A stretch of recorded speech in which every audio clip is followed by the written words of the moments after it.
Welcome back to another episode of Out of the Blank podcast. He's back again. Campbell, it's a pleasure to have you back on the show.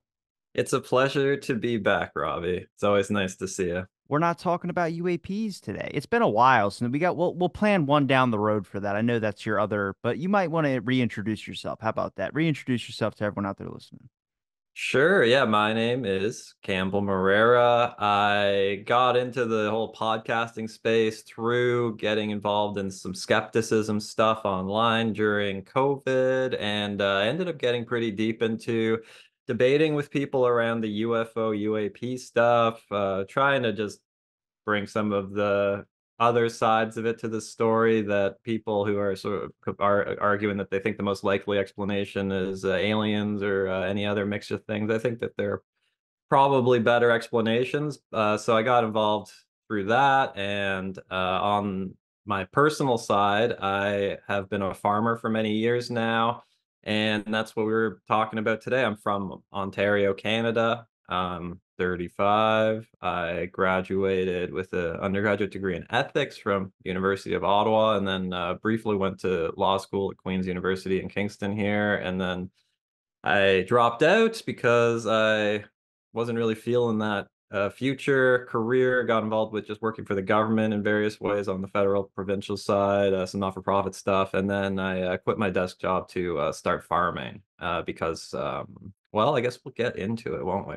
Yeah, if you haven't heard any of oh God, Campbell's past episodes, you can find that he studies UAPs, and we've done plenty of discussions on that. But this time, I mean, I've known you what 3 years now, and you've kind of hinted at it before, but we've never really dived into the subject. But you farm cannabis. And I'm like, is my best friend El Chapo? What are we talking Yeah. about? So I wanted to know, when you say the farm, what exactly do you grow on this farm?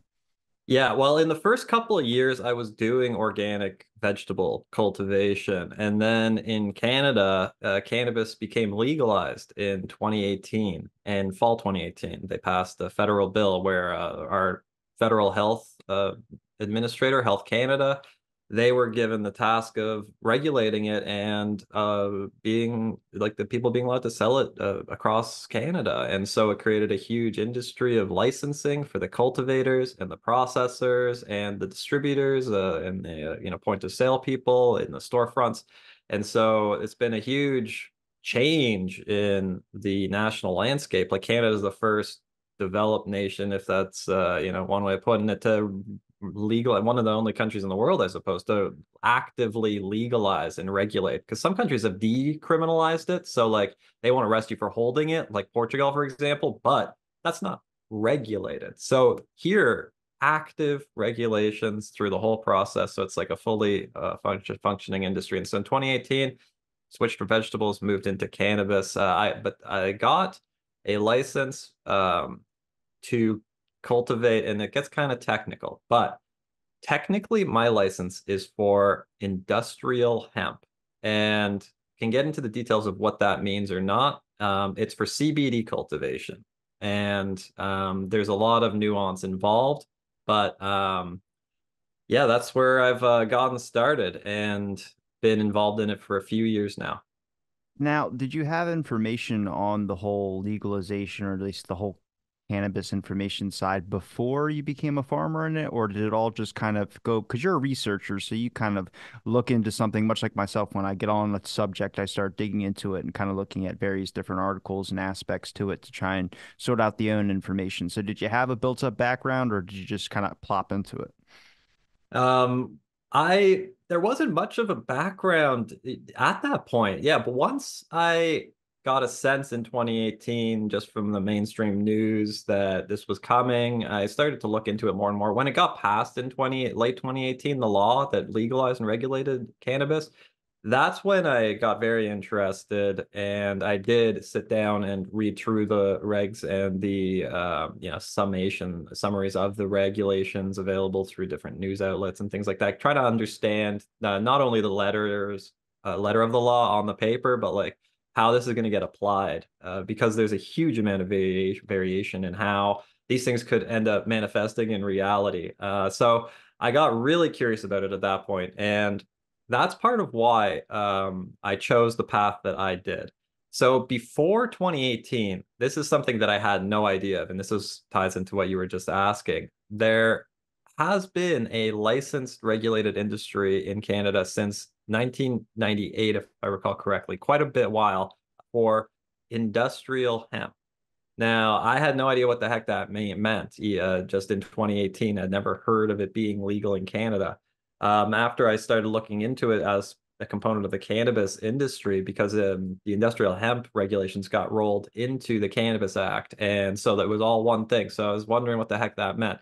After I looked into it, I found out that hemp is a fabricated term by people who are seeking to have the legal permission to grow it. And so it's a regulatory term, and it just means weed, cannabis, marijuana that is low THC. So it's low THC weed. And so that's been legal to grow since like the late 90s in Canada. And then when, yeah, Well, no, so it's like a trickery thing, like a wordplay. That's why. I mean, because you said in 2018 it became legal, but really it was been legal since the 90s. okay, it gets interesting. It's like a kind of weed that has been bred like a dog breed or any kind of vegetable to have a very specific profile of tr inherited traits. So like it's basically like if only yellow tomatoes were legal and then they legalized the cultivation of like red tomatoes too. It's like the exact same plant in every way, but this one trait is different. So there was a lot of effort made in the 90s to delineate like scientifically between hemp and weed. And it's very, I mean, okay, looking into it, having a decent understanding at this point, at the time, it wasn't really clear to me how much distinction there was. At this point, having looked into so much of this stuff, it's clear there's basically no delineation except for this very specific feature, but that specificity has been so dramatically emphasized by people who were seeking to normalize the cultivation, understandably, because it's not like, a dangerous plant in a meaningful sense and things like that. So, like, it was part of a process to reduce stigma around the cultivation of this type of plant, to provide certain ways of justifying its cultivation. But there's also weird stuff like one of the scientists involved at the time in formulating, oh, how do you test the crop to ensure that it's low enough THC that it wouldn't get somebody high if they stole some hemp plants out of the field. That guy talks openly about how his testing criteria is arbitrary and does not actually produce meaningful results. And so, as a cultivator, I've learned through trial and error and communications within industry, fellow compatriots in the cultivation scene, like how do you provide a sample that's going to accurately show what's in the plant? Yeah. Because sometimes the rules actually make it so that it does not do that.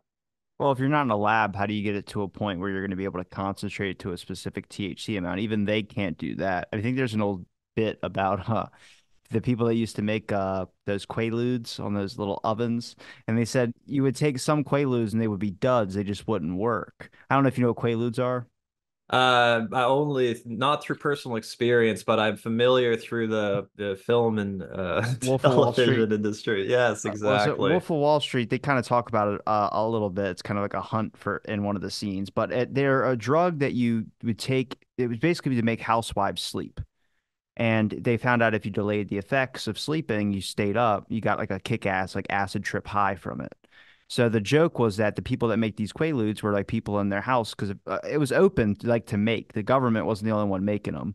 So people would make them in like their house or something, and everyone would be like, "Yeah, if you got a dud, it's because the stove the guy was making it on happened to be lopsided." So then you would find one in the batch, and everybody would be super stoked to be like, "Okay, if you got a dud this time, that means when we get to the bottom of the little things, we're gonna get the good ones. Like it's gonna be 7 doses." And so, like, I mean, with THC, I mean, now that we're able to actually put it into like percentages and things like that, sort of, I mean, it's probably like nutritional facts. Like, they don't have to put on if it's like when it says 0 calories, it's not really 0 calories. It's like 5 or 4 calories, but there's a certain percentage the FDA allows to be, so you can chalk it up to 0 if you want. So I'm guessing that's like that with THC, but since it's not a lab and you're doing it the more farm natural way, it's a little bit better, but it's also a little bit unpredictable to be able to get a measurement out of how much THC you're probably producing.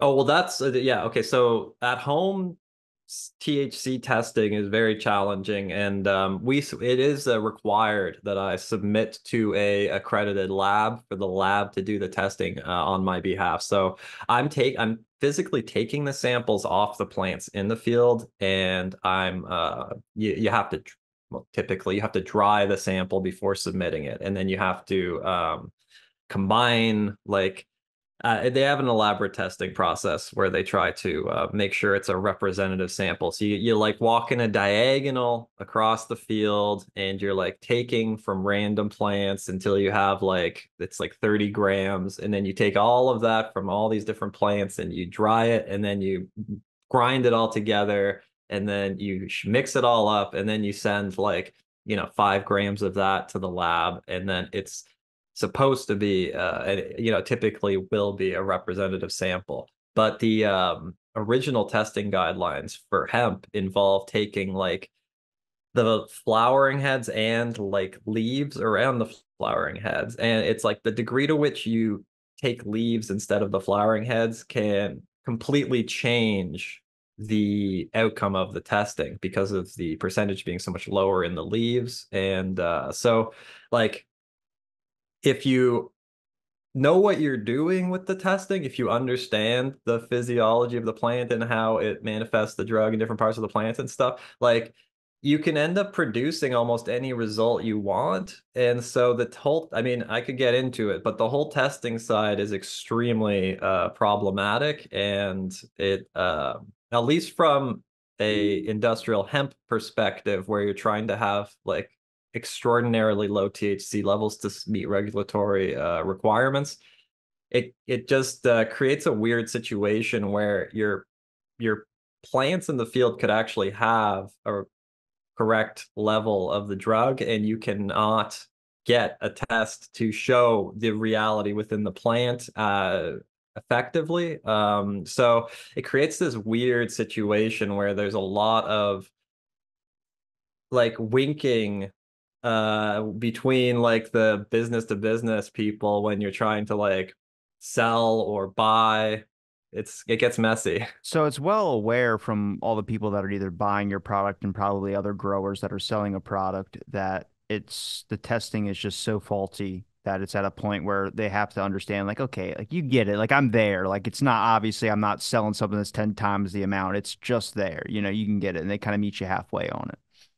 Yeah, and then they'll do their own testing and like, you'll end up sort of finding out what the balance is and it can get a little like if they go in for a representative sample, and it depends on what they're using it for too. We could get into that, like just the different kinds of things that you can be doing. Like I'm doing outdoor cultivation, so I'm typically selling or growing it for the purposes of processing it into something like pre-rolls or extracting it to get the more refined THC out of it, because it's hard to basically just like keep insects entirely out of the crop in an open field environment. Obviously impossible effectively. And also I'm organic, so I'm even more like the tools that I have in my disposal are a lot less toxic. So it's better for the environment, but it does not produce the same effects. So when the plant moves into flowering and then you can't effectively spray because you're interfering with the product, the profile of product you're producing, if you're adding kind of sprays and things once it's started flowering, and you have like 8 to 10 weeks, maybe sometimes 12 weeks of like flowering in the field, you have to sort of to some extent let nature take its course. And then if you have like buds that aren't the premium super dense no like you have to expect it's like when you eat it's like when you eat bread, like there's millions of insect parts in there. Oh, it's just thanks. inevitable. Thanks. I want to get to that, but I want to talk about when we talk about the life stage of a plant. How long does it take from when you plant it in the ground to when it's finished and you're actually packaging it up or you're cutting off the buds? How long does that normally take? It normally it'll be something like late May until mid-September for this kind of weed in this region. It depends on the region and all these things. Cannabis, it's all, I was sort of referencing this earlier, that it's all weed, like hemp and all that stuff. Like all weed is scientifically, it's cannabis sativa. Now, like when you go into a weed shop, they're like, oh, you want indica or sativa? Indica is, I mean, there's a huge thing in stoner culture about this delineation. Indica. Yes, yeah, I used to exactly. be a So that stoner in high school. Let's not forget. used to, oh yeah, Now I'm okay, so you against have pot. some I'm understanding. against pot 100% now. I'm fucking ban it all. I hate all you hippies. No, I'm kidding. Ban I just it.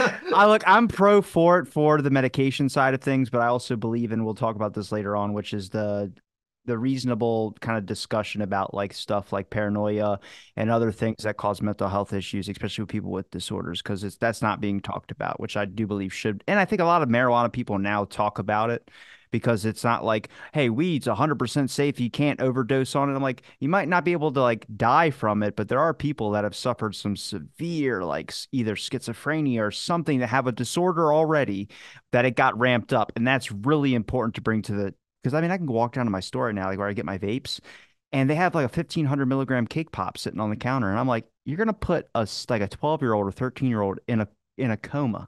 And they're like, no, because I won't sell to a 12 or 13-year-old. I go, I fucking know you. You sold me drugs when I was 12 and 13. You're going to do it. You know what I mean? You just got to shop now.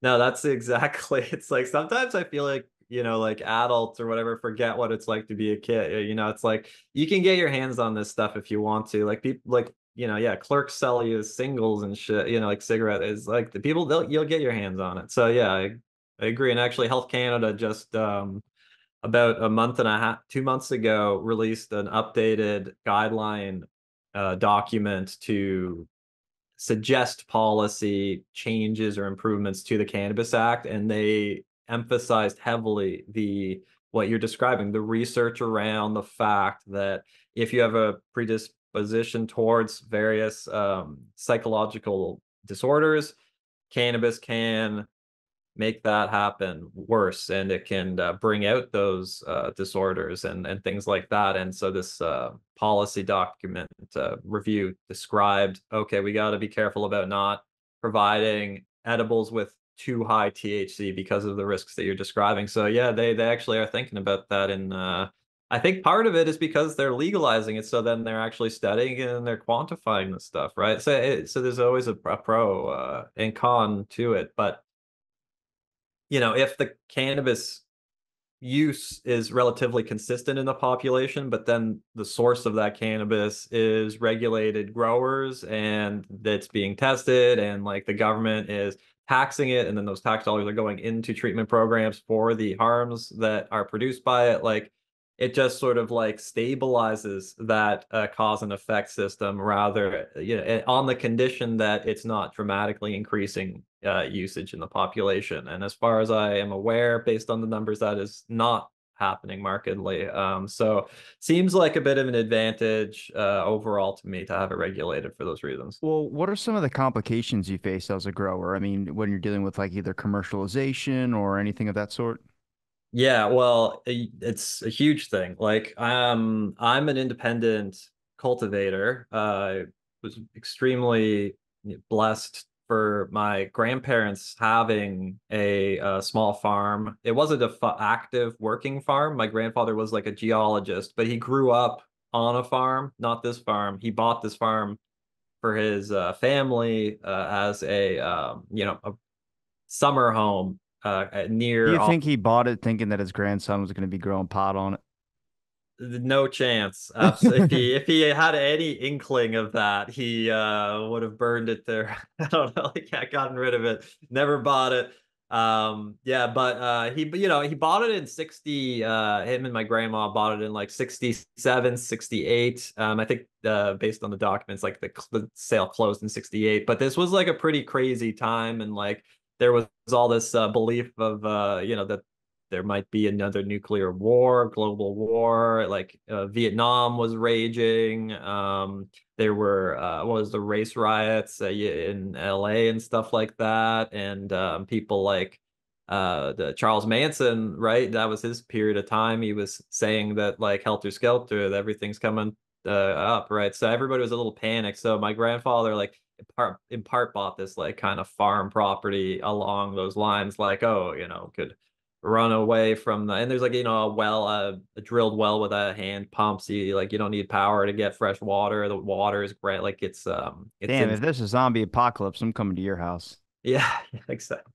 Yeah, well, I mean, and this is part of it, I think. So they bought this farm around that time. They weren't using it to grow anything, especially not weed at that time. And then, so when I even started developing my plans to do vegetable production, my family was somewhat surprised because they'd never, even though there are like 10 acres worth of open field there that were historically for hay cultivation. It was like for many years like a cattle and sheep like ranch essentially. And then it's like 185 acres total, but like half of that is literally like swamp, like 100% swamp. I'm sorry. When you started explaining hate cultivation and you're like, it's cattle and sheep, I was like, well, I wasn't thinking it was like a bunch of people sitting around like trying to feel the love of emotion of hate, like sitting around going, fuck, fuck, fuck, just like trying to their best to spread hate or something like that. Yeah, No, I got what you meant. a hate farm. Yeah. Yeah. Um,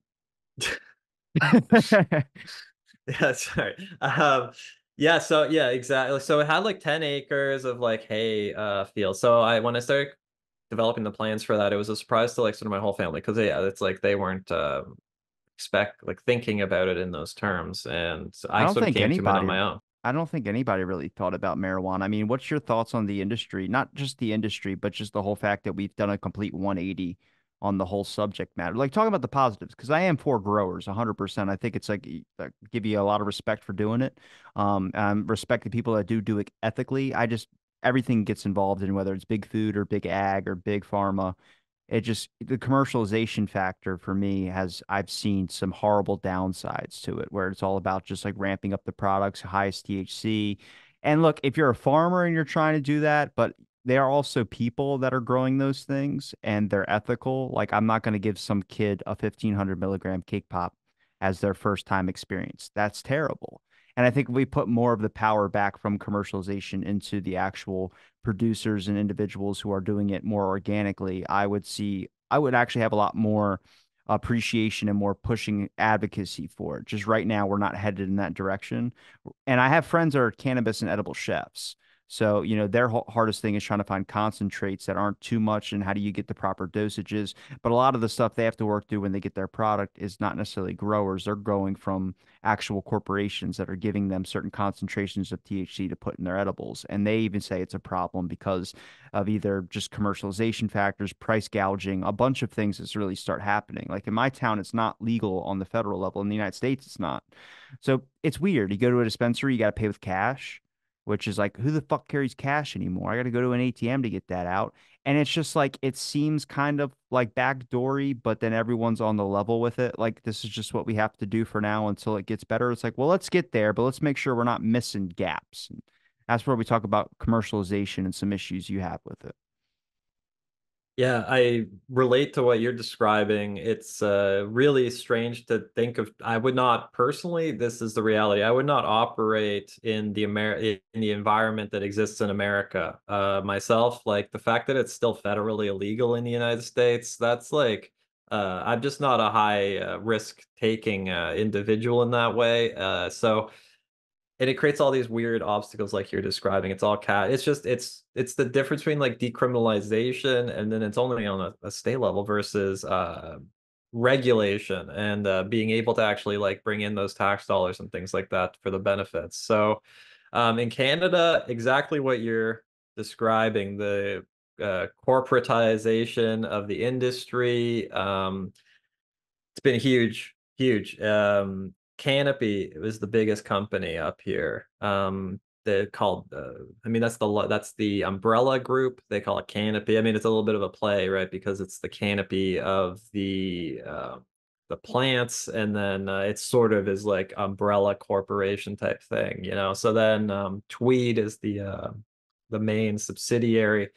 Their headquarters, they bought a old abandoned Hershey's chocolate factory in a small town very close to where I am in Smiths Falls, outside of Ottawa, Canada's capital. It's been in this town. It was, you know, one of these factory towns, and then in the 90s the factories closed and the town got wrecked, and then this major cannabis company came in and like converted the factory into a huge weed business, and it was quite good for the town. But American dream right there. yeah, exactly. The circumstances around that company are really messed up in a way that, like, I'm a pro reg kind of person. I'm pro legalizing and regulating most things. You know, most drugs, not because yeah, you know, it because of what I've described. If the usage rates remain relatively consistent with what they were pre-regulation, which typically they are, then there's so many benefits to regulating, then it makes sense to me. It's like harm reduction. So with Canopy and Tweed, Canopy, when they got started, they were heavily involved with the pre-legalization medical industry. There was a limited, for many years, system where you could be, as a very highly regulated a corporate entity, growing weed for medical patients. There was another version that was a lot more low scale, but so Tweed got involved in that. They got a huge amount of funding from private investment. As the ramp up to full regulation came forward, they became bigger and bigger and bigger. They became the biggest player, and some crazy stuff went down. Like, they were involved in the writing of the regs, heavily emphasizing indoor growing, which for, you know, for on the basis of security and things like that. But then this is like it really restricts the people who can cultivate because of the costs associated with setting up those facilities. And maybe for the most interesting component in that whole saga is that the biggest drug bust in the Canadian version of the FBI, the RCMP, the Mounties, the federal police, the biggest drug bust in their history involved a transfer of cannabis within Canada interprovincially, that Canopy did many years ago, with that illegally transferring weed, and they caught them, and nothing happened. And there have been huge features done on this circumstance by Canadian press because it's extremely significant. And there's a lot of controversy around the fact that it was like the biggest drug bust ever on this. No charges were laid, there was no consequences. And the most troubling element is that the RCMP's union was one of the biggest financiers. Like, they had put a bunch of money into Canopy itself. So the RCMP moving forward on messing up this company would have dramatically impacted the retired RCMP members, the pensioners. So the fact that nothing happened looked very suspicious. And so you've got like the biggest players very heavily involved in the crafting of the regulations in the way that benefits them the most. And you also have criminality occurring from the biggest players in a way that appears to be above the law from the perspective of people trying to operate within the industry legally and ethically. So yeah, you really hit the nail on the head with that there's always these like really troubling elements that come along with regulation. Like, corruption is basically what it is. And it's a give and take because, you know, I like being able to operate in the industry and aim for bigger things. But then you got this thing where there are people actively crafting the rules in a way that intentionally limit access to those upper tiers. Well, you have very liberal kind of laws there when it comes to legalization on a lot of drugs that go down there in Canada, at least from what I've been able to tell. But also, isn't there a drug trafficking problem with Canada and America and other countries as well too when it comes to I've heard so many stories from the 70s and 80s of people trying to traffic drugs to Canada. Like Timothy Leary is a good example of a person that tried to traffic drugs to Canada. I think Cocaine Bear, that was the plot of the movie too, was they were trying to fly drugs into Canada. And I think or not Stormtroopers, Super Troopers too. They were caught the drug trafficking that was going on with all that forgot what drug it was in Canada when they were dressed up as the mount. You never seen Super Troopers too? I didn't see Super Troopers 2, man. I saw the first one in like high Gotta school. watch the second one. It's all about moving to Canada, man. That's insane. I was like waiting for that movie, like checking the IMDb for I want to say like 10 years, man. It was a long time waiting for that damn thing. I finally gave up. I need to go back now. Jim Gaffigan's in it again, where they did the meow thing. And Yeah. the guy pulls up and goes, "Hey, weren't you guys state troopers at one point?" He goes, "I don't know what you're talking about." He goes, "Oh, you guys are now Mounties, or should I say Meounties?" And then he starts laughing, and they just hardcore stare at him like they don't know who the hell he's talking about. He's like, "Did we ever meet this guy?" He goes, "I don't know, man. I can't recognize him." Because you guys kept saying meow over and over again. He goes, "Sir, I don't look like a cat." It was just, it's funny. All right, tangent aside, when it comes to like capitalism and these aspects that obviously it's more kind of known about in America than it probably is in Canada, but I'm guessing it's like that everywhere in the world when it comes to just big business and profits. How difficult is it for you to be able to have, as a just an average grower, as much as anybody else out there, have to be able to say when it comes to these laws and regulations that get passed? I mean, do you guys have a voice to be able to speak and actually curb stuff, or does it all really boil down to the pockets and the profit? Hmm. The access is limited. Like there are systems in place to produce the experience of interaction and engagement. So, for example, the policy guideline report that I was describing earlier about edibles, that had like a 6 month period last year where the public could provide input to the panel, in quotes. And so they'll listen to you and listen to your issues and they'll formalize it and put it into reports and things like that. So it gives you the sense that they are listening. But the outcome of that report was keep everything regulated, maybe regulate and restrict further, which is not exactly. It's in line with helping the biggest players. It's not in line with helping smaller people. So it's an interesting question. Like to what extent it's genuine versus sort of playing the process to keep compliance going and things, not have people upset. Would you keep going with it if there was bigger regulation and they came out to your facility and didn't like the whole open, exposed, organic farming style and they want it more in a commercialized building indoor where there could be no harms or things placed on that sort? It would be a well, it's a good. I don't enjoy like I I trust weed more when it's outdoors, to be honest with you, if you're growing it naturally like that. Looking at it from a building, I have friends that, clip the buds and do all that type of stuff. But I don't know. When I look at it, I go, it seems too chemically. It seems like Pineapple Express when they're just growing it in the basement of that thing and the guys testing the product and making the noises. Well, it's like GTA 5, right? You played that?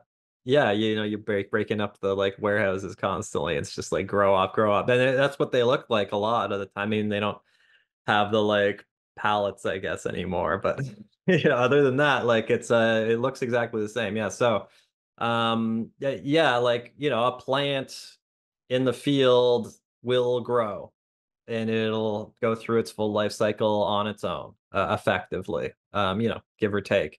In a warehouse, there's literally nothing. It'll die within like, I guess a day because there would be no light. So it's a very unnatural system. You have to provide all of the inputs. And so what that means though is that it's a more controlled system and there are pros and cons to that.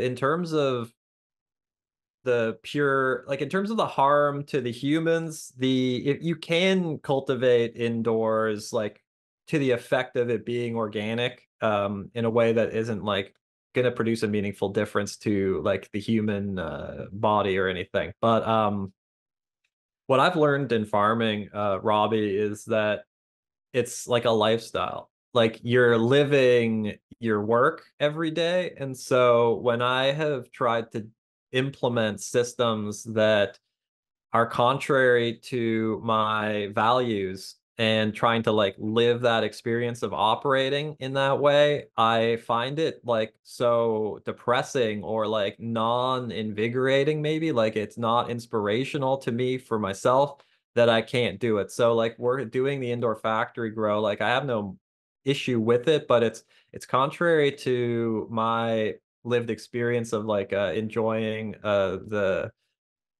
process of operating within the environment and my overall vision of producing this crop in a fully sustainable way. It's that's what inspires me more about this. Like I'm farming. I didn't get into this principally to do cannabis. Like I pivoted to cannabis because I have an interest in cannabis. Like after I was growing what would grow there, basically. Like I planted like 80 different varieties of vegetables in the first season on test beds to ascertain like what will most effectively grow in the environment I have. I wasn't doing this in reverse where I'm like, I like, like I'm a fan of cannabis, but I didn't go into this with like my life goal is to be a cannabis farmer. Like my life goal is to be like farming. And then cannabis is what I is aligning with my interests right now in relation to what grows well on the property. Most people just kind of pick something that they would like to grow and then just start growing the shit out of it, even if it doesn't grow there. You know what I mean? Like they'll try a tomato plant, which can basically grow in almost everything, but eventually, I mean, how many people care for a tomato plant to the end of life? Let me tell you, it's not many. It's like the first couple weeks they're pretty excited, and then eventually they forget to water it one weekend or something like that. But there's actually a study out there that you can look up, which is therapeutic purposes for farming.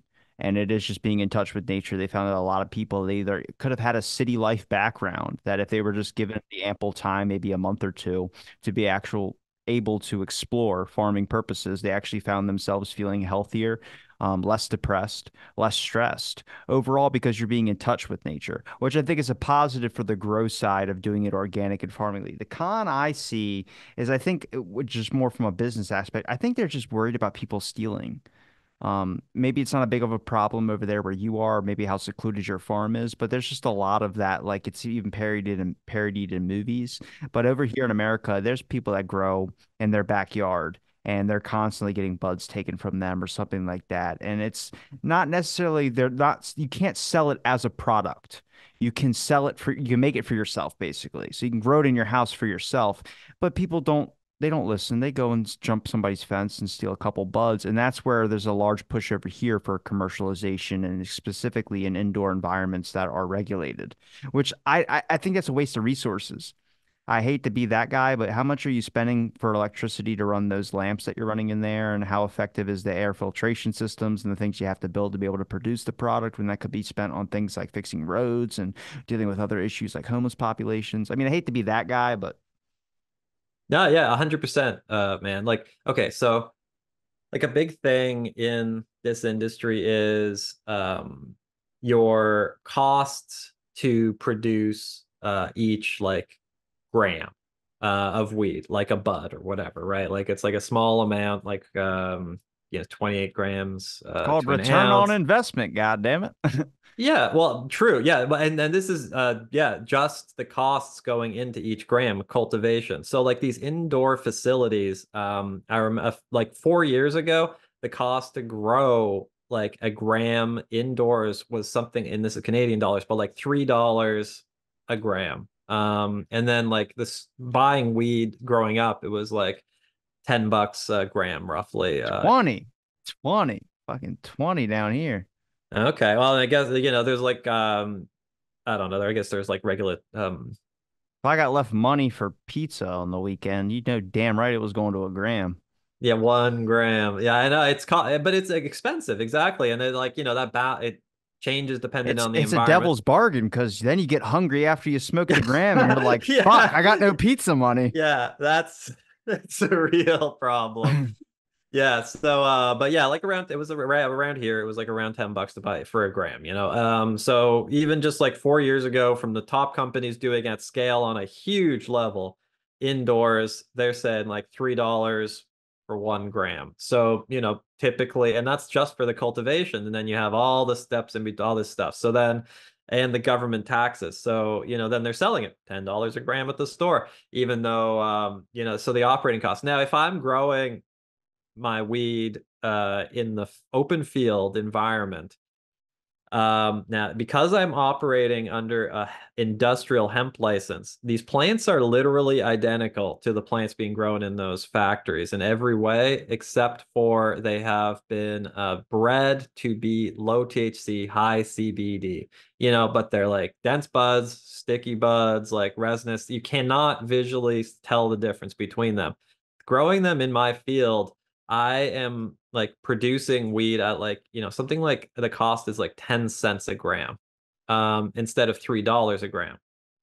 So like, you know, and I'm operating like as an independent cultivator on like 10 acres using pretty low efficiency systems, I'll admit. You know, I'm not like rolling in money here. So there's a huge gap there, huge gap. If these guys on their outdoor cultivation facilities, and if they set up the system in a way that I know that they could be cultivating it for like, you know, under 5 cents a gram, selling it, and turning a profit.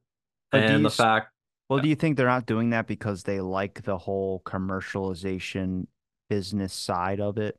What I mean by that is like a lot of people like when they have a business, they like the stone bricks, they like the certain atmosphere that comes with it. They like to keep it ground level. And then there's other people that like to be in an office with a sky rise and really want an office type view. You know, there's that mentality. Like when I go by these dispensaries, they're not super huge and they're not like, I mean, they look like a Royal Plus Electric or some type of electric company or something like that. But then they have the buildings and the warehouses, and they're not like the crappy ones you would see that would hold chickens or something. Surprisingly, we don't take care of our food more than we do our cannabis products, which is that's an very interesting interesting. point. Yeah. Yeah, like slaughterhouses are way They're worse. way, But that's yeah. terrible conditions. It looks like the definition, slaughterhouse. But an actual like grow facility is like, I mean, it would be like the size of a small home, basically, 2 stories.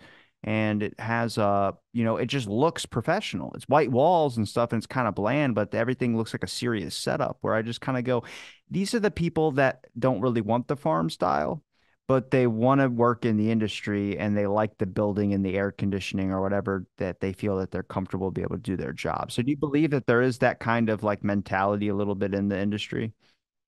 That's you know, I think you're nailing it. Like a huge, so having gone to like conferences and stuff, like I'm from the outside coming in. A lot of the kind of, you know, corporate cannabis culture, like it's indistinguishable from tech bro culture. And the people operating in that space are 100% what you're saying. They're like tech people. They're No like calluses on the hands. yeah, that's true. But I mean, not even from, well, yeah, no, you're pretty much exactly like they're like 100%, yeah, like Maybe on the fingertips from typing on that um keyboard. yeah, exactly, like the plastic touchers, right? Yeah, but so that's the thing, is that like these people, like my background is not like, I'm not a tech person, but like I grew up in the city, you know, went to university, all that crap. So like, you know, I'm recognizing them from like conceptually, like, oh, these are people like I sort of was going to doing my business minor, like, oh, these people that were like kind of in class with me doing their like MBA, like masters in business. So it's like these are the kinds of people I'm talking to. They don't understand anything about the plant. They don't understand anything about like how it actually operates in different environments. I have done things out of necessity that they people have told me consistently is not like possible. Like the plant would not survive X. The way that you're drying the product will not work, and then it does, and they don't understand. You know, so it's like it's people who haven't functioned actively in the environment. But then there's also pressure from the other side. Like you're pointing out, oh, like they're doing this factory style. Like why not the open field? Like what's the actual motivation there? I think it's what you're saying in part. Like they're excited by the technology. They're like it's like you go into the office and go home each day, so you don't have to be out at a farm, right? So it's like near the city. But then also it does create a barrier to entry that if you were on that side of it and were very selfish, it's exactly how you would write the rules to prevent people from accessing the cultivation side. Because they aren't, like they aren't bad. Like I don't think anything's like people aren't like bad people for No, but one. it's money. You get disconnected from your business, and I think the one benefit you can put in the organic side of things is that you're getting more survival skills too, and more evolutionary things that tend to fade off in a society that's founded or now based in prosperity. I mean, as much as people complain about things that are going on, we have built up walls around us. Nobody's really freezing to death. Nobody's really starving to death. There's a lot of things that start to eventually change, and it makes a population a little bit more less survivable if everything crashes. I mean, if the internet goes down, a lot of people's jobs don't function. What other abilities do they have if they're not creating tech companies or if they're not managing platforms? A lot of people don't have those abilities. So if we really talk about like, the joke about if a zombie apocalypse happens, but if we really talk about a crash where technology goes out for a little while, I mean, how many people are going to be able to resort back to farming skills? Yeah, and I would it would be wrong for me not to acknowledge that there's a small element of that in my experience as well. For example, like I grow butternut squash as well, and that's a survival food. And it's something that I enjoy about that crop is that, okay, yeah, like I have enough of these particular kind of vegetable, a kind of vegetable that has protein in it and all the necessary nutrients. It's from this region. You can survive off it. It lasts the entire winter in your cold storage. So like if something went down, like I have this big pile of food that would be very helpful to me and people I know. It's something that is very rewarding about this that is independent of all of the stuff that we're talking about on the corporate side. You're like 100% like that. It feels good to have that capacity. It's like if there was a massive disaster, I actually have the knowledge and the tools and the resources and the just the circumstance of it actually literally occurring. Like I by my own hand, I know that I won't like starve if the entire food supply system collapsed. Like that's pretty satisfying on a fundamental level. It's not like key to why I'm doing this, but it's a nice feeling that also accompanies it.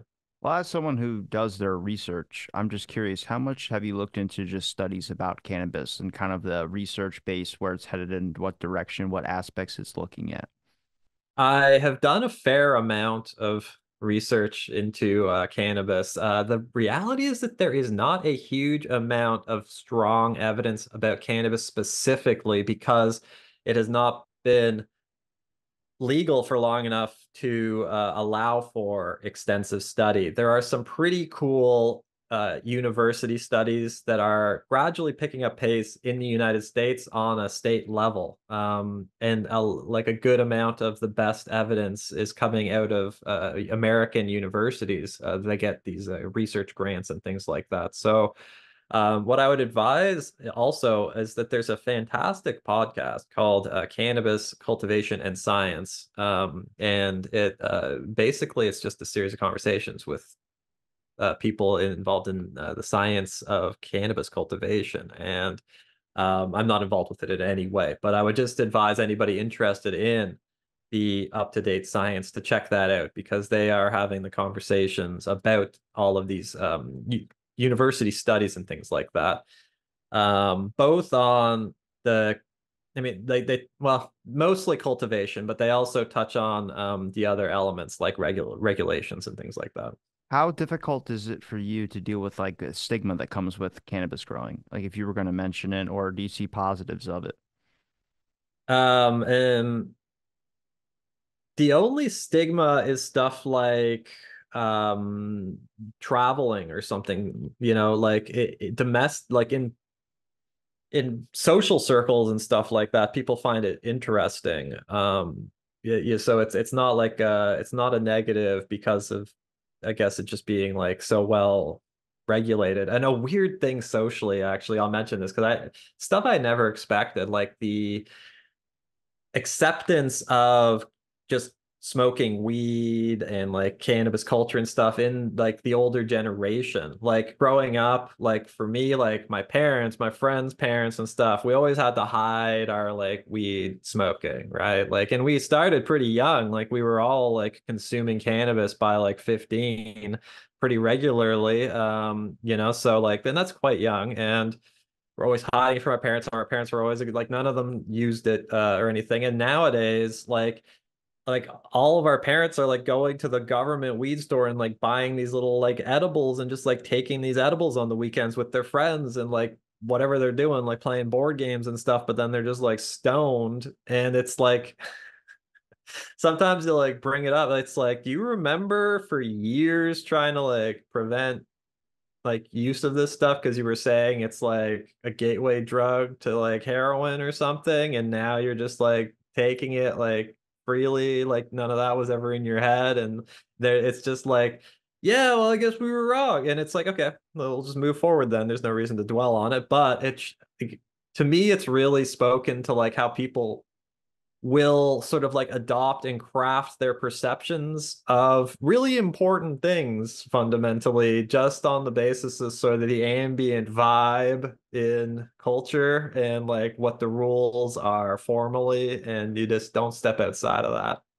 What about the history of it? Like where we shamed it for so long and all these, like, did you ever have the DARE program or any of those things about not doing drugs in school or a bunch of other kind of weird programs? I think the DARE program for us, it might just be an American thing, but it was don't use drugs. And they would spend like a whole week a year going to each classroom and talking about drugs. He's usually a sheriff of the town that had to pull the short straw or something.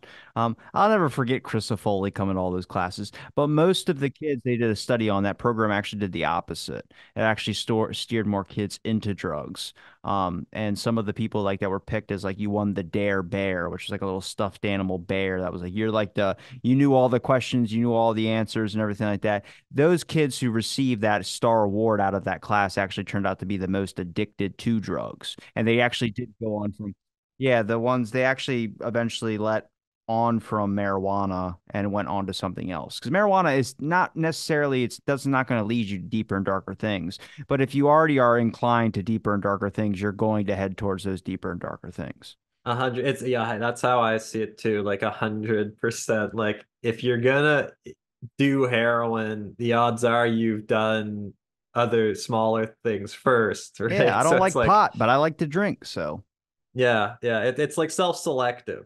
Like, yeah, exactly. Like, and both are legal, so can't talk shit anymore. well, God, not heroin. Jeez. No, I was Well, talking or about you drinking mean, alcohol. oh, alcohol? Yeah, okay. Like we haven't gotten to that point yet, but I mean, it wouldn't. Well, heroin is legal technically in Oregon. Oh yeah. Oh, they'd like. They I mean, in decriminalized everything, and it's bad. It's really bad. okay, because in some places where decriminalization has occurred, it's helped, like Portugal. But I could see it causing In issues as Oregon, my buddy will tell you some horror stories, but he was in a store, I think the other day, he was telling me about that a person just filled up a whole entire shopping cart at CVS, like a whole shopping cart, and just walked out the door. And the person couldn't do anything about it because you'll get in trouble as a store owner if you try to stop them. Yes, okay. I've been seeing this stuff about the shoplifting. It's like such a huge issue, right? That's And why in it's like really important to kind of talk about things like cannabis legalization and others because there is a lot of things that are changing rapidly. And I'm just making sure we're heading in the best direction. Like I'm all about putting a foot forward, but making sure that you have a kind of another one ready to go. Not just be like, all right, we're gonna do this and make this dramatic change, and then it takes what 3 or 4 years to figure out that oh shit, we just kind of took the power out of the independent people that are actually trying to help people compared to I don't know, like you said, I'm in for regulation too. There's just a lot about the cannabis industry we're not paying attention to, like potency is a big example. yeah, well, it's like this is where it gets interesting to me because it's sort of like what you're saying with the deregulation, decriminalization, and then you just sort of leave it. So what you've done is that you are not capturing any of the potential revenue from taxing it.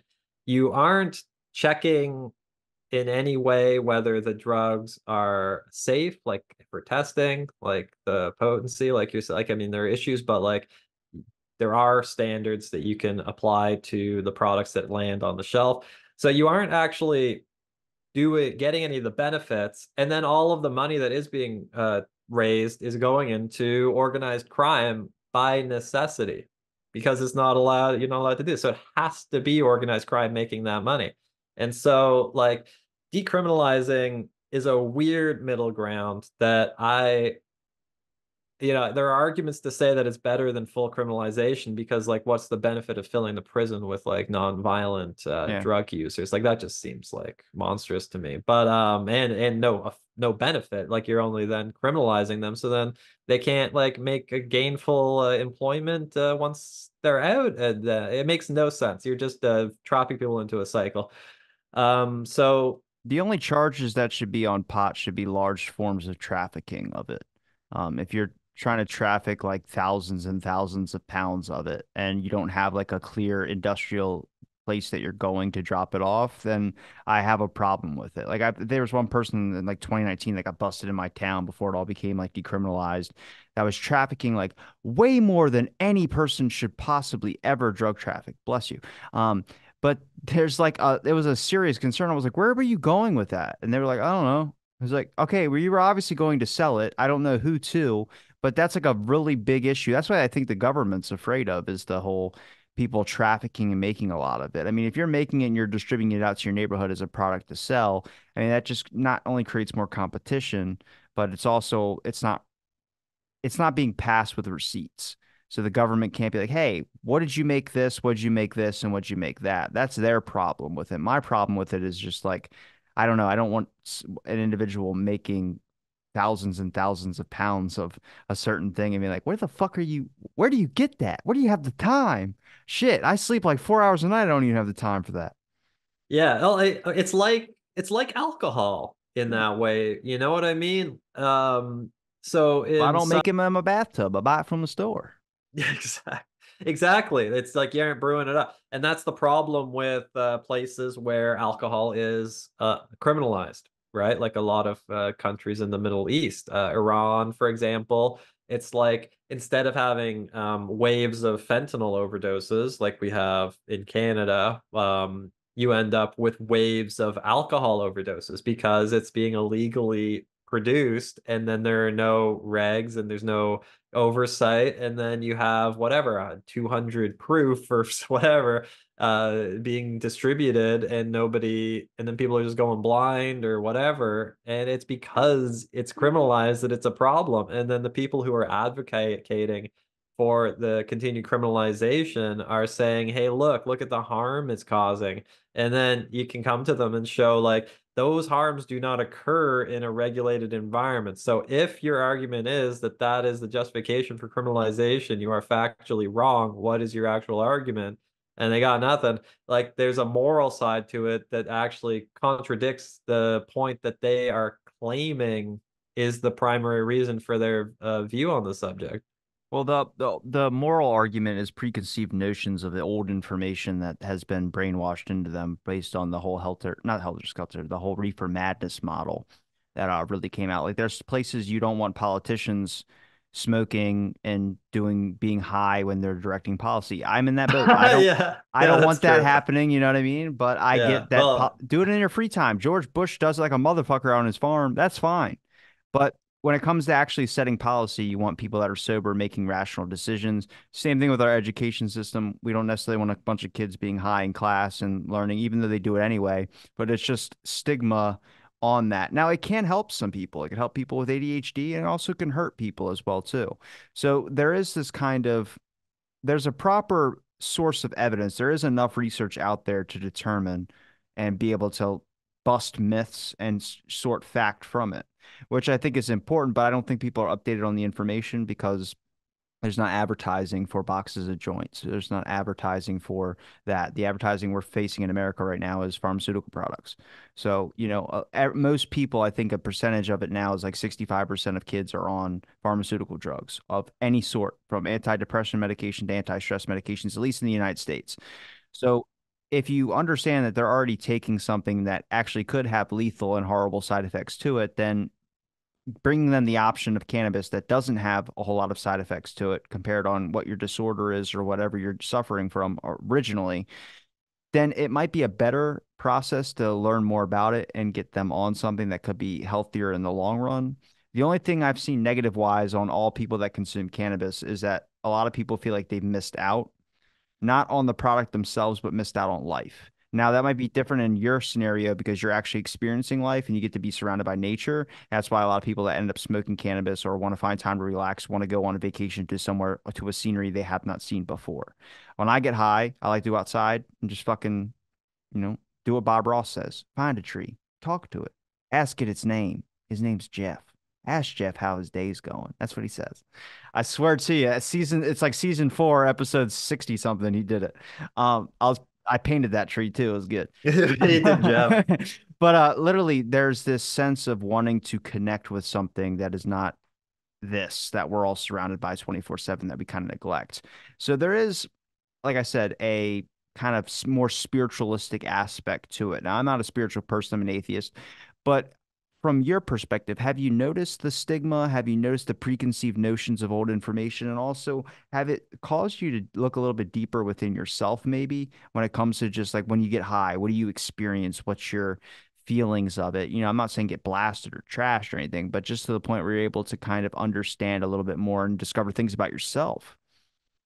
Yeah, well, yeah, that's an interesting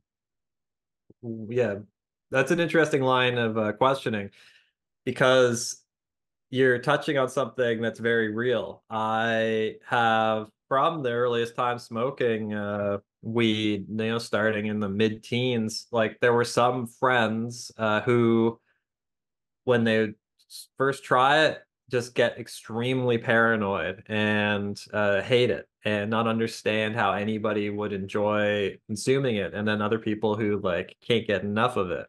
And I was somewhere in the middle where I would often experience like a like a stress experience from it kind of causing thoughts to reflect inward and getting into negative thought spirals and stuff. But I've ended up experiencing it almost like meditatively ultimately over time. I ended up developing an enjoyment for it in the way where it forced me to reflect on things that would not otherwise be present for me in my mind. And so it's kind of a weird thing where the effect that some people describe as being extraordinarily negative, like having thoughts coming up that are self-reflective and not necessarily positive terms.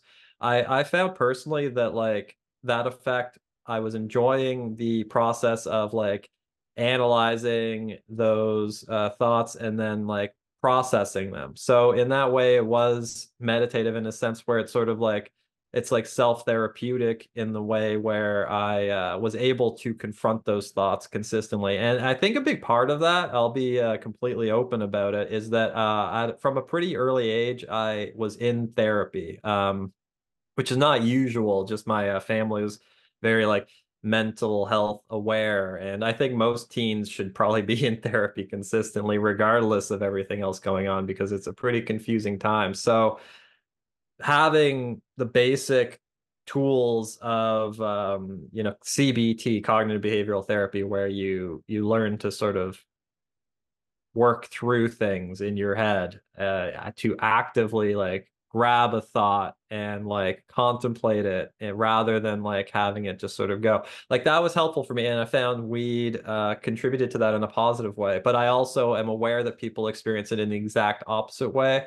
So it's an interesting thing where it's like Not the same as alcohol because there's a psychological effect component and everybody's psychology is different. So it like changes the experience between people. But for me, I experienced it ultimately in a positive way. And over time, that's remained quite consistent.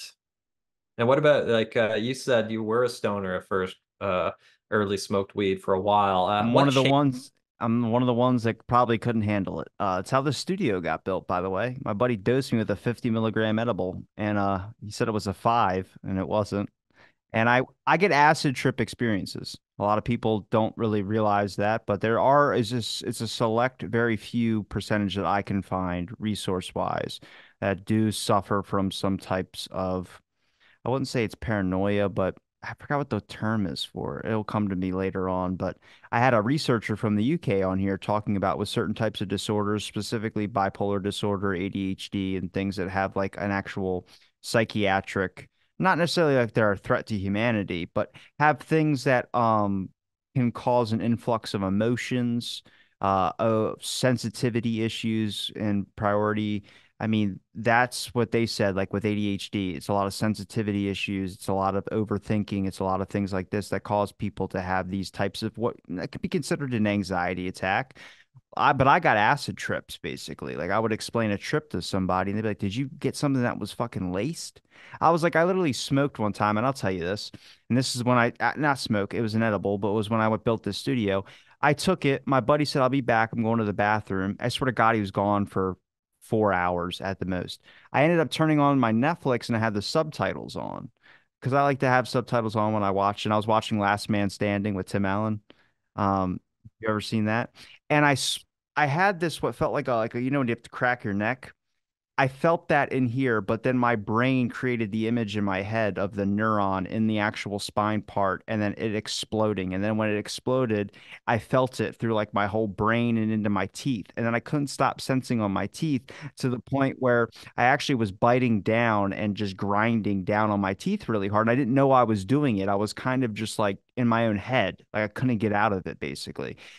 And yeah, comes around the corner and he goes, "All right, I'm back." And I'm like, "You were gone for like an hour." Well, he was like, "No, I was gone for 5 minutes." And I go, "Okay, well, I have to go to the bathroom." And he goes, "Why the hell are the subtitles on the TV?" And I was like getting really like freaked out because I'm around his family and everything. So I was like, I got to try and maintain. Ended up going in the bathroom and then ended up totally forgetting I was supposed to go back out. And So I forgot you're supposed to leave the yeah. bathroom So then, eventually. like, I would literally, it was like, it was on my birthday. It was New Year's Eve. I went to bed at 4 p.m. And I had to go to bed. I had to take a nap because I was tripping so bad. And I thought as I was sleeping, it's like how I've always thought, I go, you can make a Family Guy episode on the thoughts that are going into my head right now because they're so wild and out there, but they're gone in a second where I can't remember them. And it's just like I like trying to explain that to someone. People go, "Yeah, you sound like an acid trip. You took like some acid or something." I was like, "No, it's just my effect from smoking, and it's always been like that." The only thing I didn't have a problem with was hash. Surprisingly, hash did nothing to me. It got me high, but it just and I've always done better with edibles too. So me and my buddy were going to Assateague, which is like a beach with wild horses on it. He goes, "Hey, I got some edibles in the back if you want to try it." So there was these crushed up edibles in a bag and there were cookies. And I go, "Okay, well, it's just a bunch of crumbs." He's like, "Oh yeah." He's like, "There's like four cookies in there or something like that." So I just started eating the bag. And then he goes, "Dude, you're only supposed to eat a quarter of one of those cookies." Okay. And I go, "Well, I'm not really nervous about it. I mean, I'm in high school. I don't really care. I'm going to the beach. I don't have anything to worry about." So I'm like, "Yeah, let's just go out." I'm usually better when I'm out moving. I don't get the acid trip shit.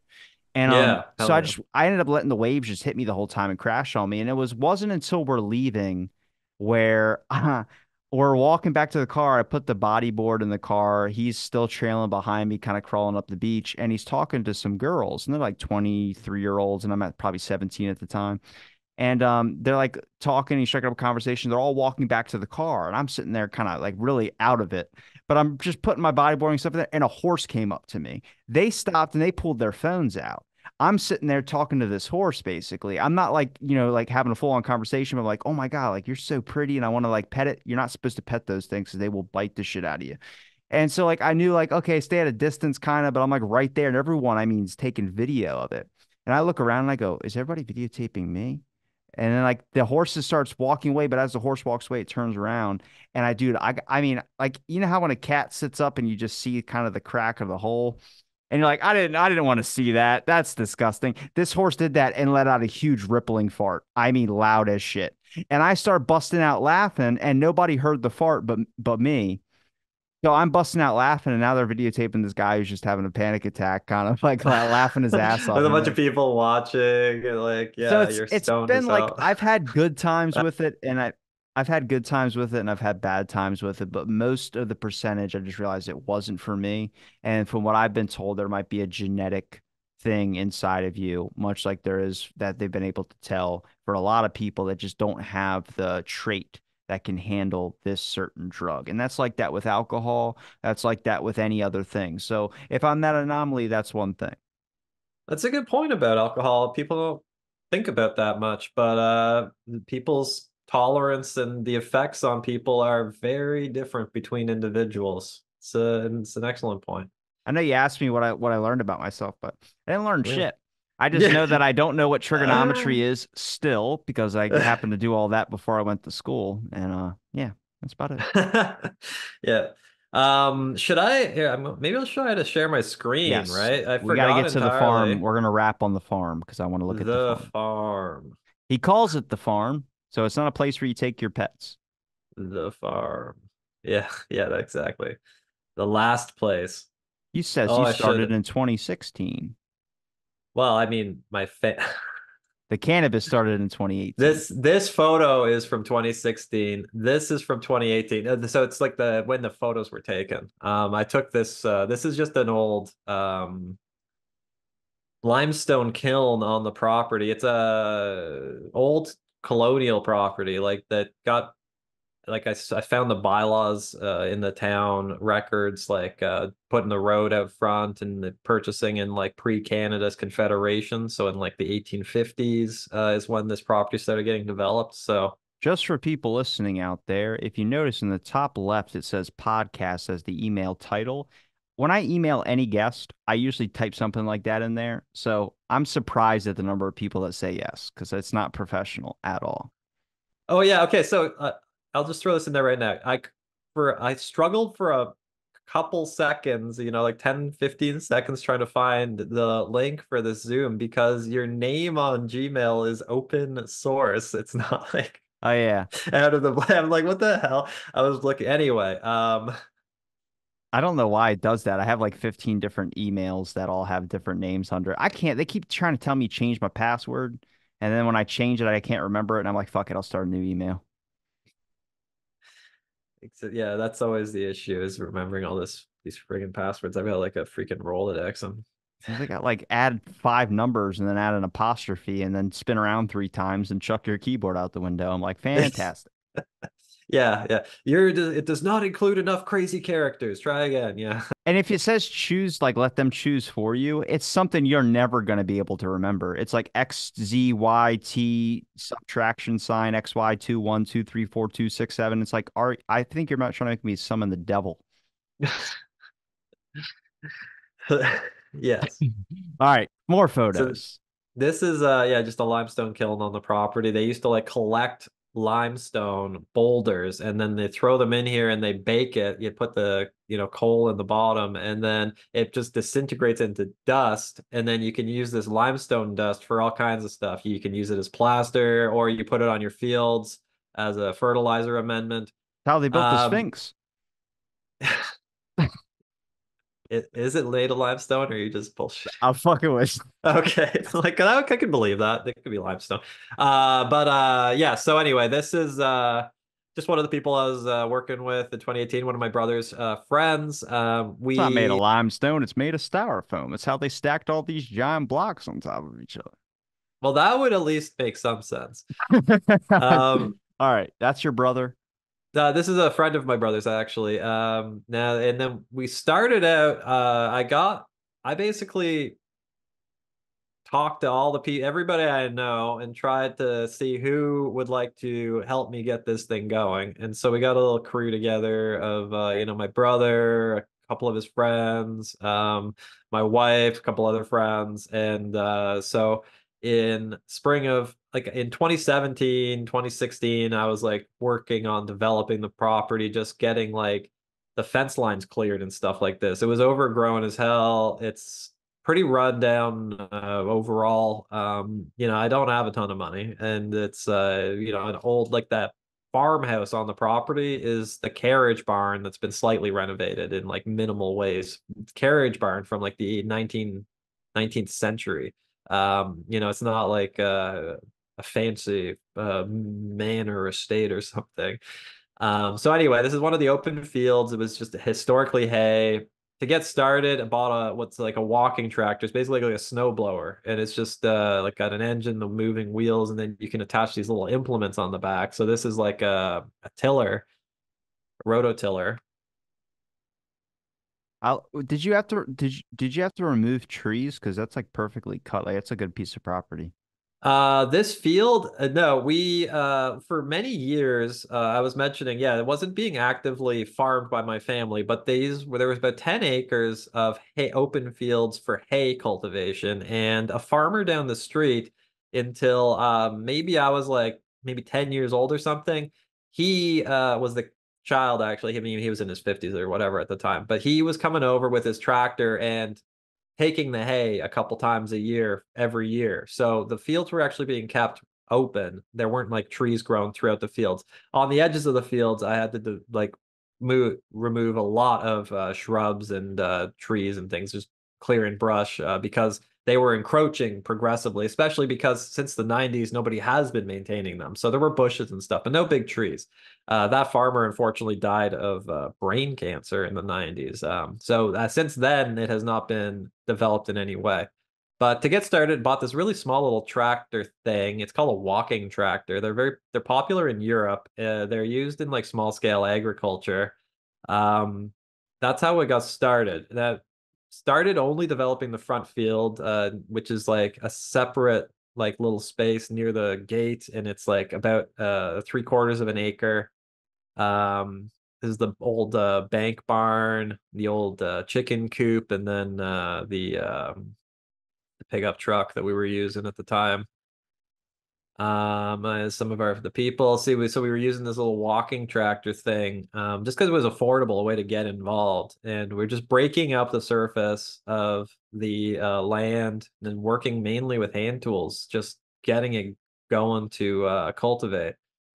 Started making raised beds. We were lining up the cord and everything to try to get it going. Pretty minimal, honestly, obviously, at the start. Like, 'cause I mean, like, I don't have a background in farming. I read a bunch and stuff, but then I was kind of to get started. I realized at a certain point that I needed to just start doing it to make it happen rather than just constantly like writing about it, theorizing. And then this is when we started actually using the bed preparation device, and that was pretty cool to see that the land was really starting to turn into something. The next major development was getting a deer fence in because the deer, they are aggressive. This is in a conservation area here in Ontario, the farm. So um, the animal presence is extraordinarily heavy. It's not like a farm in open floodplains area with farm. This is actually like a highlands area, and it was originally like a ranch I was mentioning. And it's all hilly and it's on the Canadian Shield, so it's like the soil is actually quite shallow. It's only like maybe like a foot and a half until you hit like granite bedrock, lava flows. And so you're really working with what you got, but the animal presence is so heavy. They're just like coming at you to get what they need to survive. It's So you really a got to have beautiful these fence. property. Really a beautiful property. Oh, thank you, Robbie. So we I actually just got like you have it going. like all like organized. Well, doing what we could. It's it was a lot of work to get it going for How many sure. people helped out in the process? Uh, well, there was like six of us who were sort of like dedicated to getting it going, and then I also signed up through programs through I don't know if you've heard of woofing. It's like worldwide working on organic farms. It's like people volunteer to stay on your farm and they put in like, 3 to 4 hours of work 4 or 5 days a week, and you give them food, you drive them around to see stuff. It's like a cultural exchange thing. Um, so we were having a regular like kind of flow of like maybe 2 or 3, 4 volunteers as well on top of us doing it. Like let's see who's here. Like these are volunteers, this is a volunteer, that's my bro, that's my bro's friend, and then oh there I am on the side. Look at me in my nice jumpsuit, eh? Oh, look at how young I am. So youthful. So yeah, there's a group of us. Then we actually have the little vegetables coming up finally. We have the acreage developed. This was summer 2018. And so it was like a month until That's got to feel cannabis. good. That's got to feel really good.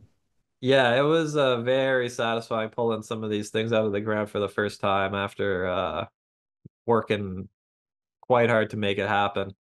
And we were honestly, it was a weird experience because it's like, you're putting these seeds into the ground and it's like I wasn't like I knew that they like theoretically I knew what would occur, but like it was surprising in a way to actually see them come up and like succeed. Very, very rewarding. And then it's a maple forest we're surrounded by. So in the fall, like the trees, like this doesn't have any filter on it. This is like the sunlight hitting it, so it's like, you know, it's creating an effect. But the tree is itself like literally like a fully golden like tree, in the fall, not throughout the entire season, but just this beautiful effect. Whole mixture of like root vegetables and stuff. And then it started snowing pretty early that season. So then we got like all this kale under the snow and stuff, but then we kept cultivating because I intentionally planted cold season crops. So we dug all of these beets up, these baby beets up after the snow. And we were able to continue harvesting even with the snowfall. Like the lettuce was still good, the beets and the kale were still good. These are Spanish radishes. That's why they I call it never, iceberg, baby. yeah. Yeah, and yeah, all the kale was coming out fine. Okay, and this was the spring of the next year. Yeah, spring 2019. So we had decided to start going into cannabis cultivation, and part of that was I had developed the first year sort of proof of concept. This like 3/4 of an acre parcel in the front using the small walking tractor and like hand tools. But then there was like 9 more acres sitting there, and it was like we can't use these hand tools to develop 9 acres. That was insanely hard to just do the one with like a bunch of people. So we're looking around for options, and then there's a company near Ottawa that leases full size, Ford tractors. And this tractor is like a $250,000 tractor. Like it's like the cost of a house, and I couldn't afford to buy that even with a mortgage. It would be insane. But this company uses them for snow clearing in the winter. And then in the summer, they sit idle, and then the guy decides to lease them to farmers in the summer. So I was able to lease this $250,000 tractor for like, it was like $5,000 for the full season, and they drive it to your property, drop it off, and then they just come and pick it up in the fall. And it's just like you can use it, and it just tracks the mileage, and you pay for your own diesel, you just get it delivered. It was an amazing system. And then what I had to to develop the rest of the acreage, I bought the equipment that would go onto the tractor, but it was dramatically less expensive. Still expensive. Like I think each of those was like around $10,000 each. Those two machines, so quite expensive, but like not 250,000. And it enabled us immediately in the spring to develop 9 more acres, and so here's a full view of sort of the additional acreage next to the house on the far left there. Then there's the house field, and then there's this field here that's maybe like 3 acres, and then back here there's like four or something. So it's this is where the main cultivation was able to happen. So then we turned all the land. Bug used this tool to make raised beds across the whole thing. This device, it's bed former. So You have a cool. This is the perfect top of it. setup. That's fucking crazy. So this machine here grabs the soil and forms it into a bed while also feeding a drip tool to line for irrigation into the center of the pile. So that was really exciting. We were getting irrigation all going on the full acreage. There's a photo of that's my bro with like the cannabis seeds we bought. Like that's like a huge bag of just like weed seeds. Like I think it was like 80,000 or something. Like you just have to buy them in volume. Um yeah, so we had all these beds formed and everything, and we were getting going. Oh, and this is the transplanter. So this is how you planted it, is that you just drag this machine behind the tractor. And we were doing a weird hybrid system where we were direct seeding manually. Usually you use this machine to plant transplants, but instead of doing transplants, we were just direct seeding. But it was quite effective. It's a couple weeks later, we ended up with a nice field full of weed. As you can see here, their little buddies starting to come up. It's shocking at first, honestly. I didn't expect them on some level to actually come up, but there they are, the whole Growing. fields. Yep, just grown and He's a grown. ganja farmer. Yep, yep. Do you listen to Yeah, and it reggae was music? I don't actually listen to too much. I yeah, no, You didn't no. listen at all while you were tending the fields? I would have been blasting it. I mean a bit. Like honestly, I do listen to some of like Bob Marley's like earlier albums when like it was almost like ska reggae type stuff, eh, with like the trumpets and everything. Like that's good shit. But yeah, never been super into reggae. What about Like I've Hootie? never been heavily involved into like cannabis culture itself, which is kind of weird, but because I've smoked it for so long, but I've never been like engaged with it actively. No Hootie and the Blowfish? I honestly have never looked into them. Are they're It's good? you know who he used to or who he is now, right? No. Darius Rucker, And the I'm country artist shameful. who sings Wagon Wheel. Oh, and You that guy is from Hootie and the Blowfish. He is he And is Hootie. He he doesn't is yeah, Hootie. he And doesn't he don't ever bring up Hootie and the Blowfish to him because he'll be like, fuck you, and he'll lose his shit. Because he does not perform. Well, he does it like every now and again. it's like Mark Wahlberg with Marky Mark. He like doesn't Yeah. want to hear it. Or Billy Bob Thornton with any of his acting career. Oh yeah, yeah, yeah, he gets pissed, Yeah, right? he's Like not a if fan. he's I want to talk yeah. about my music. I'm like, you're not known for your music there, dude. Yeah. Yeah, well Like I'm yeah, not it was meeting a it, Shaq and talking about fucking, soccer. I'm gonna be talking about basketball, you know what I mean?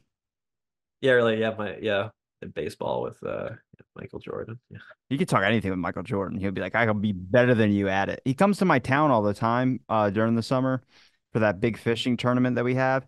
And his brother came to my gym and I was like, your last name's Jordan. Michael Jordan's in town. I'm not assuming, but I'm just kind of connecting dots here. I know it's a popular last name, but are you Michael Jordan's brother? He goes, yeah, I'm his older brother. He said, we're all down here for the fishing tournament. We come down here every year for. And I'm like, yeah. I'm like, how is that being Michael Jordan's brother? That's got to be very difficult. And he goes, I'm the older brother. He's like, it's a little bit more difficult because you try to aspire to be better than your siblings just so you could be like a role model. And I was like, oh, I'm sorry about that, man. He goes, like, I'm gonna let you work out for free just because I kind of feel like I'd ask you a bunch of personal questions. He's like, don't worry about it. I was like, well, where is Michael Jordan? And like, are you guys having a fun time visiting my town?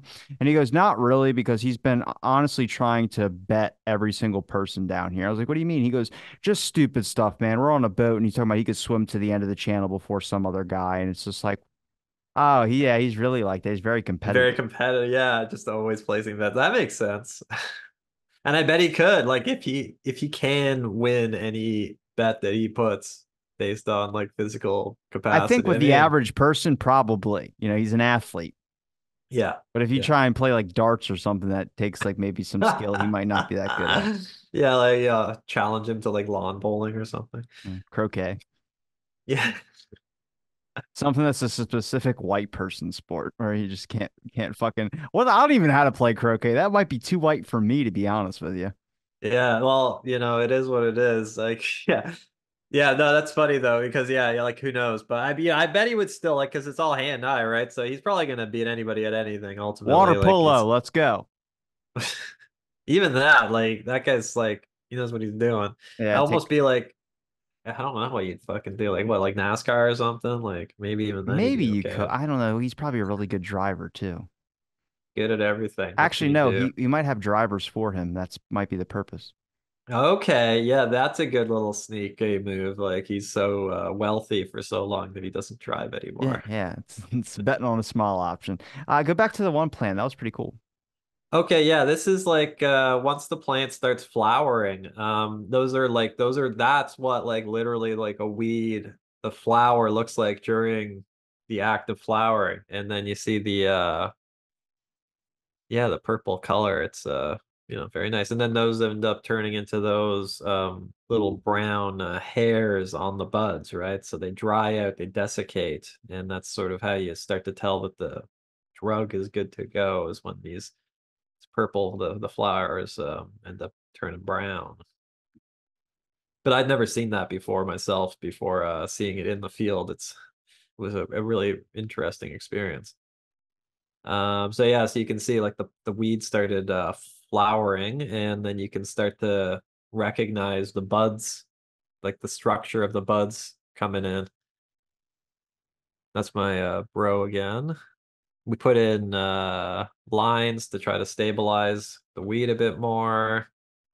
After that, I learned like the plants, they really do best if you are not like cutting them to try to top them to make them like branch more. If you actually just leave them the way they are structurally, like they're much stronger without the support lines. The support lines create like these, like the weed plant itself grows like in a straight, like you can see like the straight line up unless you cut it and then it branches all over the place. That makes the plant weaker, but it produces more bud. The system I opted for because we were doing it at scale was to like leave the plant structurally intact.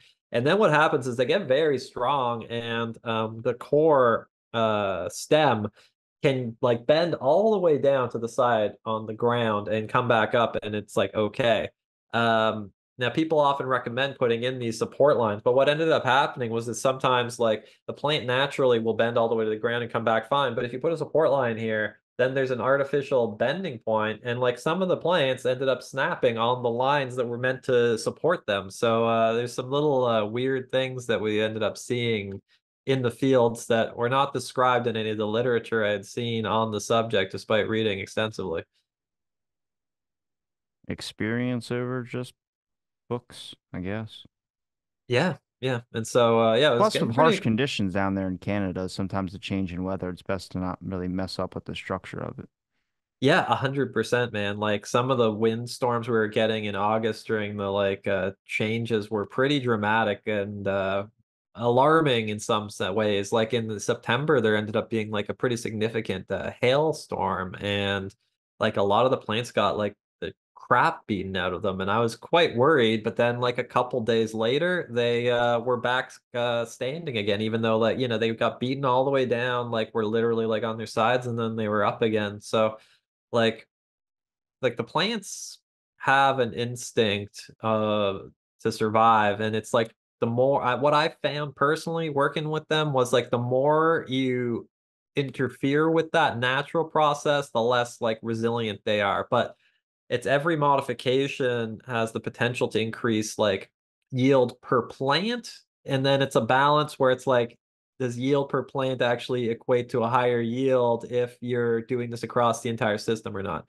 And my experience based on the factors that I was working with were that leaving the plants independently to produce less per plant but to have them be more resilient was more effective in the open field conditions. So then we started harvesting. This is actually of Vadim. He's my friend from the previous year doing vegetables. He was a volunteer. He's a Belgian guy who's actually an agriculture scientist. He has studied agronomy at university in Belgium, and he came back the next year for the weed cultivation because I was talking to him about wanting to do it, and he had a lot of experience growing weed. And he was an agriculture scientist. So I was like, well, that's a pretty good combo. If you want to come back and help me out a bit, you can kind of get an experience on like a larger system as well. So he came and helped a lot with the technical information related to like the irrigation systems, like the life cycle of the plant, just minimal things like being able to identify the point at which you harvest, things like that, that like are, you can read about it, but it does take a bit of an eye in experience to figure out exactly when to do it. Great, the guy though. I really had a great time with him that year because we were all living on the farm together. It's a really awesome person. But yeah, we're just like using hand tools, eh? Like wheelbarrow to the pickup, and then we just in a like this is our drying area. It's just like a large shed, but like we did what we could with what we had. Then it started getting cold, so cold. It's the empty field. So then yeah, so we ended up in the first year we cultivated like 300 kilos of weed and El Chapo over here. dried it, cured it, and then I put it into storage and started shopping it around. And that was quite an interesting process for sure. Because then the next spring 2020, we went back and we are like, okay, so we know how to grow weed at scale. That's pretty cool. So we started just refreshing the fields, like we were turning the tops of the beds with a tiller, like here, and leaving the beds in place. And it was like, okay, this is working. But then I was doing research, and I found this evidence that showed that for broadleaf plants, if you have your beds aligned with the trajectory of the sun, so east to west, then it increases the yields. So we were like, huh, we did all of our beds just at right angles to the edges of the fields, but that's not in alignment with the sun's trajectory. So then we ended up doing this crazy thing where we ended up realigning all of the beds east to west. So this photo is like of the first bed that we did across the field, breaking every bed that we had made the previous year in order to like increase the efficiency of the grow Did it system work? overall. I mean, like it's hard. The plants grew well. Like, did I observe a meaningful distinction? Like, not on a personal level. The evidence indicated that it does produce that net effect, though. But I won't claim like, oh, they were much bigger. Oh, it was obvious. So I don't know. But yeah, it seemed to produce an effect. I don't Okay. know. Yeah, just the transplanter, people on there working it. This is one of the backfields. Yeah, and then once again, just a nice field of weed. I gotta come by here one time, and the best part is you never have to worry about me smoking it because I don't smoke this shit. But I do want to be around it because I like seeing I remember the first time I ever held like a giant bag of weed before, and I was like, damn, this is awesome. It's like the movies. And then I remember the first time I saw Coke too. I was like, holy shit, it's real. It's real. Yeah, no, man, that was my effect too. So like we were processing all the weed coming in from the field, and I was like we had the processing room where we were removing the buds from the branches and like trimming and all this crap, right? And then I was personally like sweeping up the floor at the end of each like processing session and then weighing the debris that we had discarded on the ground, like just through like moving the material, like taking it out, putting it back, all this stuff. And I ended up calculating after the entire process that like we had like dropped on the floor in the processing room alone, like something like 5 kilos of weed. So like 5,000 grams had been like just like lost in that one step. And it just like I was just like thinking to my like, what the hell? Like, how am I thinking about these numbers? And like it's like this is an acceptable loss. It was weird. It was weird. It was making me think over and over about like Harold and Kumar go to White Castle, the scene where like he's like imagining like he's like in a relationship with the huge bag of weed. Do you it's like it was just like it was weird, man. But yeah, this is just like a photo of the chicken coop. Oh, that's the farmhouse. You got a good little setup. I I don't want to cut it too early, but we're hitting that 2 hour mark. It gets hard for Spotify to process the 2 hour episodes. Well, luckily that's the end of the show. I'm glad you were able to So there give we me go. the time to talk about that, though. Seriously, because that's interesting. It's one side of you I never knew really about. We never really talked about before. Yeah, this has been fun. I haven't talked about cannabis stuff like on a podcast in a meaningful way.